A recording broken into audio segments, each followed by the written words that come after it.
Salam əziz izləyicilər və Fikirli kanal takipçiləri. Bugün sizlərin qarşısında Play Store-dan necə geri ödəniş ala bilərik, ödədiyimiz məbləğləri dolaylı bir səbəblərlə necə alış edə bilərik və bunlar haqqında sizlərə faydalı bir video hazırlamışam. Ümid edirəm ki, sizlərə faydalı olacaq. Kommentlərdə də bunun haqqında çox suallar gəldi. Dostlar, mən də ki dedim bunun videosunu çəkim. Əslində özüm də sıx-sıx istifadə eləyirəm. Bu şəkildə Play Store-a daxil olmuşam. Telefonun ekranda gördüyünüz kimi. Burada fərqli-fərqli proqramlar var. Baxın, misal üçün burada Grand Theft Auto bu nədir? GTA San Andreas oyunu var. 6.99 fərqli-fərqli proqramlar var və hər hansısa bir proqramlara ödəniş eləyirik. Və yaxud da burada fərqli-fərqli Telegram kimi ödəniş sistemləri var və bu ödənişləri bəzən biz geri almaq istəyirik və ödəniş elədik, bunu ödəniş geri almağı bilmirik ki, bizim pulumuz getdi və bunu geri ödəniş almaq istəyirik və ya da hər hansısa bir proqrama ödəniş eləmişik. Bu proqram bizə xidmət göstərməyib və burada Google Play Store qəşəng bir sistem yaradıb, sizin pulunuzu geri ödəniş eləyir, hansı ki proqramdan asılı olmayaraq dostlar ödəniş eləyir, güvəncəsi var, yəni burada etibarlılığı var.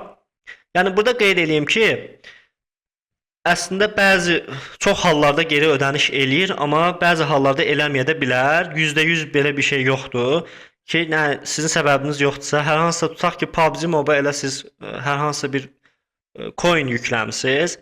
Coin deyək dostlar, oynamıram, buna görə dəqiq bilmirəm içindəki alış-verişləri.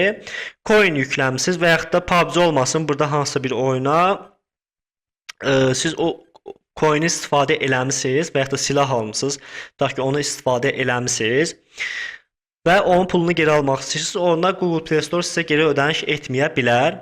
Mən sizə burada bugün iki metod göstərəcəm dostlar. Yəni ki, iki metod bu geri ödənişi tələb etməyin iki metodunu göstərəcəm. Biri biraz çətindir, biri isə daha rahat yoludur.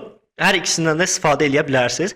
İlk öncə birinci metodumuz, burada profilimizə daxil oluruq. Burada diqqət eləyin ki, hansı Gmail adresinizdən siz ödəniş eləmisinizsə və yaxud da hansı kartınızla ödəniş eləmisinizsə, bu geri ödəniş etdikdə həmin karta qayıdacaq və yaxud da həmin mail adresindən istifadə eləməlisiniz. Yəni mən bu mail adresimdən istifadə eləmişəm. Onun üçün bunu göstərəcəm sizlərə. Bu şəkildə bu profilin bölməsinə daxil olduqda burada ən aşağıda yardım və geri bildirim bölməsi var. Bu bölməyə bir kərə klik edirsiniz. Klik etdikdə Google Play geri ödəmə durumunuzu kontrol etmə belə bir seçenek var. Bir kərə buna klik edirsiniz. Klik etdikdə dostlar burada sizi hesabınızı təsdiqləməyi istəyir. Və yaxud da başqa bir Gmail adresindən ödəniş eləmişsə, buradan hesab dəyişdir bölməsini sıxaraq həmin Gmail adresini seçə bilərsiniz və yaxud da həmin Gmail adresiniz isə, yəni düz seçənəkdirsə, onayla deyirsiniz, yəni hesabınızı təsdiqləyirsiniz. Təsdiqlə dedikdə burada incələmə olduqda, burada incələmə olan hansı bir burada ödənişi seçirsiniz. Seçdikdə dostlar, gördüyünüz kimi burada məndə belə bir seçenek gəlir. Buna yenə incələməyə bitir bölməsini seçirəm. İncələməyə bitir seçeneğini seçdikdə burada iki dənə seçenek çıxır sizə. İkinci seçenek geri ödəmə istəyində bulunur. Yəni siz Google Play Store-a geri ödənişdə tələb etmək istəyirsiniz. Bunu bir kərə sıxırsınız.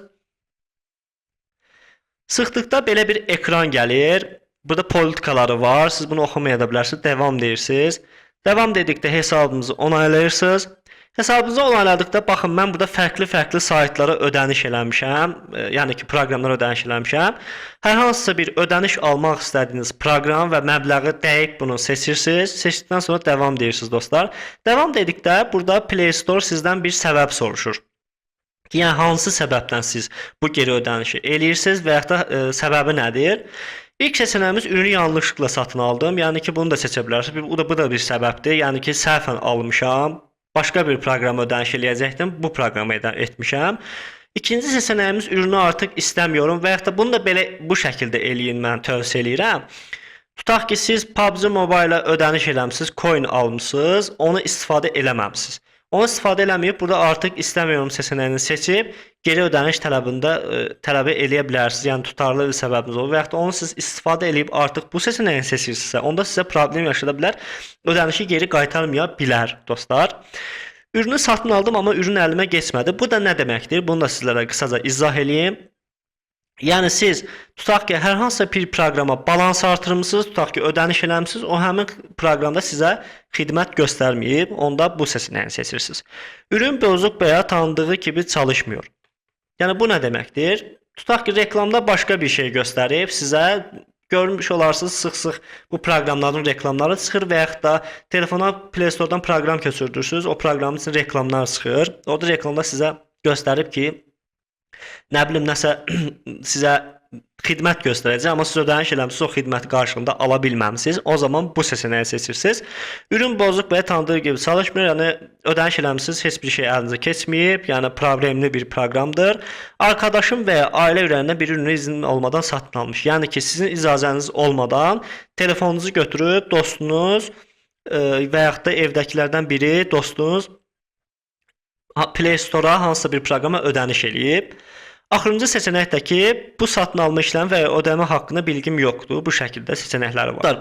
Mən gördüyüm qədərilə burada ən tez geri ödəniş tələbi, yəni geri ödəniş olunan seçenəklər ürünü yanlışlıqla satın aldım. Bir də ki, arkadaşım və ailə üzərindən biri izni olmadan almış, bu seçenek işə yarayıb. Yəni siz də fərqli bir səbəblərdən seçə bilərsiniz. Burada hər hansı birini seçirsiniz və davam deyirsiniz. Davam dedikdə burada sizə məbləği göstərir və hansı proqrama ödəniş eləmisiniz onu göstərir. Və burada lütfən sorunu açıqlayın. Yəni burada qısaca siz səbəb nədir? Yəni niyə görə geri ödəniş istəyirsiniz onu yazmalısınız. Burada misal üçün test üçün satın aldım, amma mən türkcə yazıram. Amma ürün əlimə keçmədi.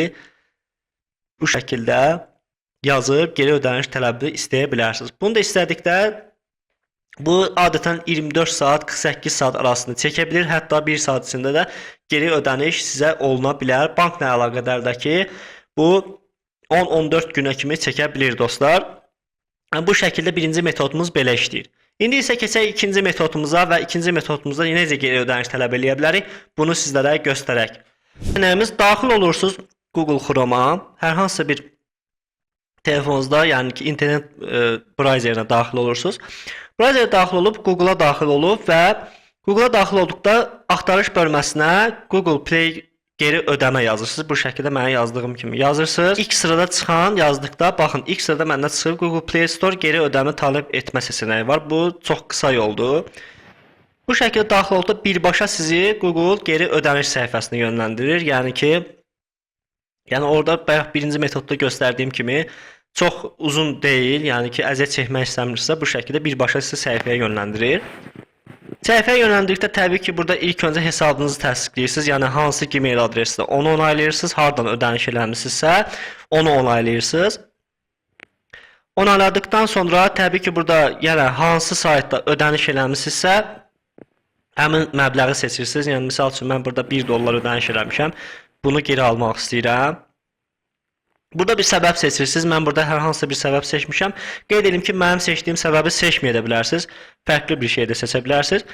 Burada mən geri ödənişi niyə eləyirəm? Açıqlama yazıram. Yəni ki, problemim nədir?